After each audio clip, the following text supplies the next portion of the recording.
بسم الله الرحمن الرحیم. ستړي مشه ورځ مو نیکمرغه. خدای دې وکړي چې روغ او جوړ اوسئ.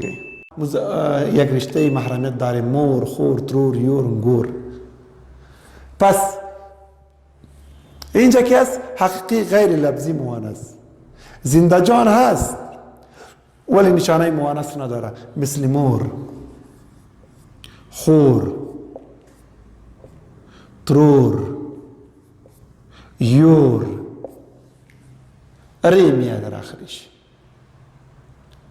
اینه نشانه موانس نداره، خوری است. ری خو اصلی است، حرف اصلی کانسوننت است. کانسوننت نشانه مذکر بود ولی بغیر از سماعی موانس. این حقیقی غیر لفظی موانس هم گفته میشه، معنوی موانس هم گفته میشود و سماعی موانس هم گفته میشود. به یاد داشته باشید. سوم غیر حقیقی لفظی موانس. زنده جان نیست اما لفظ نشانه موانس داره، مثل لخته، غرمه، پنه، کوټه، ونه. اینه نشانه موانس داره، نشانه موانس داره اما زنده جان نیست. زنده جان نیست. چهارم غیر حقیقی غیر لفظی موانس. غیر حقیقی غیر لفظی موانس که نه زنده جان باشه نه هم نشانه موانس داشته باشه. سعی کنید بی سا بی نفس بی نخی بی نشانه.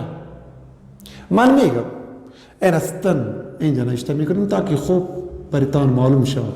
استن، لمن، میچن یا برستن، ورز، میاشت، سنگل یا غوجل. این نام‌های هستند: سوزن، دامن، میچن، سنگ آسیاب، لیاف، روز، ماس، ارنج، غوجل، طبیله. کلی حروف اصلی داره، کانسوننت داره. ببین زی، اینه زی، تی، لام، لام، نون، نون، نون، نون.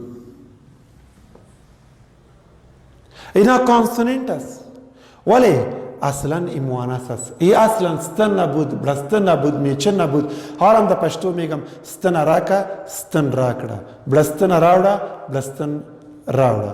نن کوم ورځ ده، نن کوم ورځ ده. دا کوم میاشت ده، دا کوم میاشت ده. در معنی هیچ کدام تغییر نمیه ولی به مرور زمان هیشان حذف شده. چه قسم میشناسیم؟ وقتی که جمع میکنم ستن ستنی، برستن برستنی، که در جلسه بعدی بخیر ایره میخوانیم. علائم جمع کردنی موانس. میایم بایی که اینمی نام ها برتان آوردم. این نام ها نه زنده جان است نه هم لفظا نشانه موانس داره. نشانه موانس داره. ایره میگم غیر حقیقی غیر لفظی. ای بود اقسام اسم موانس. با عنوان دیگه که من میرم یا چې بل عنوان منګوایو هغه نوم د عادت لمخې په دوه ډول، یا د عادت لمخې نوم مفرد ده یا د عادت لمخې نوم جمع ده. ما مفرد خو منګ ویل چې هغه یا مذکر دی او یا مؤنث. که مذکر د علایم دی که مؤنث د علایم دی.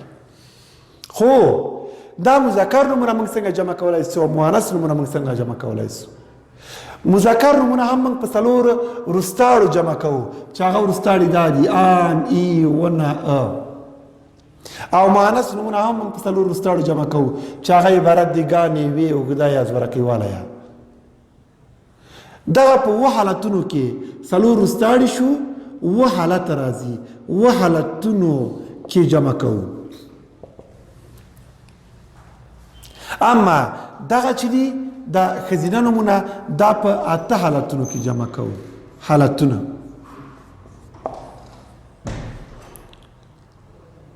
ډیر په اسانۍ سره و حالتونه سو ځایه کوم حالت آن اخلي، کوم حالت ای اخلي، کوم حالت ون اخلي، کوم حالت اخلي.